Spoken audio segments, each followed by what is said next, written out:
2 రోజులుగా మా మీద జరుగుతున్న దాడి గురించి ఇవాళ మేము మాట్లాడాలని నిర్ణయించుకొని మాట్లాడుతున్నామండి.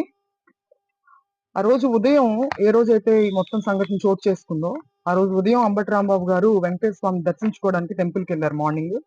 దర్శించుకొని తిరిగి వస్తున్న దారిలో అది ఎటువంటి ఆహ్, పోస్టర్‌లు చించడానికో, దేనికో వెళ్ళిన కార్యక్రమం కాదండి. దర్శనం చేసుకొని, ముగించుకొని తిరిగి వస్తున్నటువంటి సమయంలో మూకుమ్మడిగా అందరూ దాడి చేసి టీడీపీ కార్యకర్తలు కావచ్చు, వాళ్ళ శ్రేణులు, వాళ్ళ మనుషులు అందరూ ప్రిపేర్డ్‌గా చాలా ముందుగా ప్లానింగ్‌తో రాడ్లు, కర్రలు పట్టుకొని చాలా బహిర్గతంగా ఒక లా అండ్ ఆర్డర్ ఉన్నటువంటి స్టేట్‌లో చాలా బహిర్గతంగా వాటిని పట్టుకొని ఆయన దర్శనం చేసుకొని వెళ్తుండగా ఆయన మీద అటాక్ చేయడం జరిగింది. ఈ అటాక్ చేసే ప్రాసెస్‌లో చాలా దుర్భాషలాడడం, చాలా భయంకరంగా నీచమైన లాంగ్వేజ్ ఉపయోగించి మహిళ మాట్లాడడం ప్రత్యేకించి. అది మీరు చూడొచ్చు వీడియోస్‌లో కూడా చాలా సర్క్యులేట్ అవుతుంది సోషల్ మీడియాలో కూడా.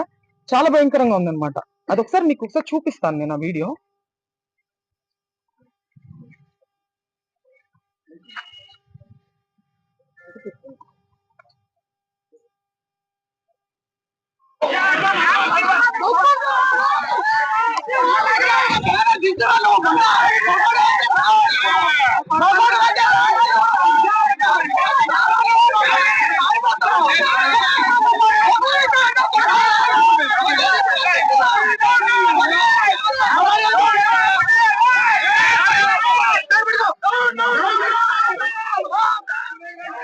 ఈవిడ ఒక మహిళ, ఆవిడ ఉపయోగించిన లాంగ్వేజ్ మీరు చూశారు.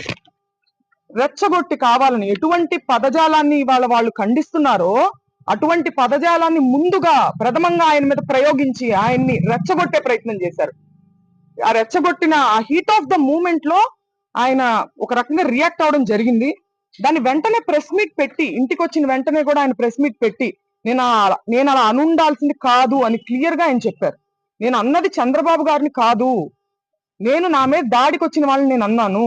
ఆయన ప్రజల చేత ఎన్నిక అవ్వబడినటువంటి సీఎం, ఆయన అనే ఉద్దేశం నాకు లేదు అని ఆయన వెంటనే చెప్పారు. ఇలా చెప్పే దమ్ము ఎవరికి ఉందండి? ఇంతకు ముందు చంద్రబాబు నాయుడు గారు నేను రాజకీయాలు మాట్లాడాలని కాదు, నేను ప్రత్యక్ష రాజకీయాల్లో లేను, ఈ సందర్భంలో అది ప్రస్తావించాల్సిన అవసరం ఉంది, దానికి ఒక ప్రాముఖ్యత ఉంది. చంద్రబాబు గారు ఒక పబ్లిక్ మీటింగ్ లో మాట్లాడుతూ జగన్ గారిని ఉద్దేశించి ఆయన ఒక మాట అనడం జరిగింది, నీ పుట్టుకే తప్పుడు పుట్టుక అని. ఇది హీట్ ఆఫ్ ద మూమెంట్ లో అన్న మాట కాదండి, చాలా ప్రిపేర్డ్ గా ఒక పబ్లిక్ మీటింగ్ లో ఆయన దీన్ని మాట్లాడారు. దాని గురించి ఆయన ప్రెస్ మీట్ పెట్టి నేను అలా అనుండాల్సింది కాదని ఎప్పుడైనా చెప్పారా? ఇలాంటి ఎగ్జాంపుల్స్ ఇంకా చాలా ఉన్నాయి. కానీ రాంబాబు గారు చెప్పారు, ఆయన అన్నది హీట్ ఆఫ్ ద మూమెంట్ లో, దాన్ని నేను అలా అనుండాల్సింది కాదని ఆయన చెప్పడం జరిగింది. చెప్పిన తరువాత కూడా నేను లీగల్ కాన్సిక్వెన్సెస్ ఫేస్ చేస్తాను, నేను ఎక్కడే ఉంటాను, నేను ఎక్కడికి పారిపోను అని చెప్పిన తర్వాత కూడా ఒక ప్రజాస్వామ్యంలో, ఒక గవర్నెన్స్, ఒక లా అండ్ ఆర్డర్ ఉన్న స్టేట్ లో పోలీసులు పూర్తిగా నిర్వీర్యం చేసి విపరీతమైన దాడులు చేశారు. ఆయన మీద హత్యాయత్నం చేశారు. కత్తులు, కర్రలు. మా నాన్నగారు ప్రెస్ మీట్ ముగించుకుని ఆఫీస్లోకి వెళ్ళారు. ఇది అందరూ చూశారు అక్కడ. పోలీసులు, ప్రెస్ అందరికీ తెలుసు. ఇంట్లో లేడీస్ మాత్రమే ఉన్నామని కూడా తెలుసు. లేడీస్ ఉన్న ఇంట్లోకి మగవారిని మూకుమ్మడిగా పంపి, ఈ సందర్భంలో నేను గల్లా మాధవి గారిని అడుగుతున్నాను, ఇది మీకు ఏ నైతిక విలువ ఉందని చెప్పి మీరు క్షమాపణ కోరుతున్నారు అంబటి రాంబాబు గారి దగ్గర నుంచి? నేను అంబటి రాంబాబు గారి వ్యాఖ్యల్ని నేను సమర్థించట్లేదు, ఆయనే సమర్థించుకోలేదు కదా. హీట్ ఆఫ్ ద మూమెంట్ లో నేను అన్నాను, నేను అలా అనుండాల్సింది కాదని ఆయనే చెప్పారు.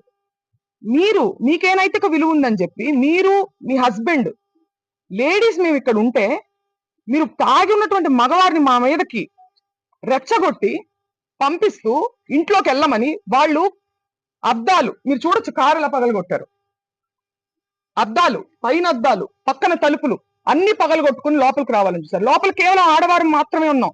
నేను, మా మదరు, మా సిస్టరు, మా పిల్లల్ని పెట్టుకుని మేము ఉన్నాం. హోమ్ మినిస్టర్ అనిత గారిని కూడా నేను సూటిగా ప్రశ్నిస్తున్నాను, దీన్ని మీరు సమర్థిస్తారా? మీరు ఆడవారి మర్యాద దెబ్బతిందనే ప్రాసెస్ లో మీరు దాడి చేస్తూ మీరు అటాక్ చేసింది ఆడవాళ్ళ మీదనే. ఇది ఏ రకంగా సమంజసం?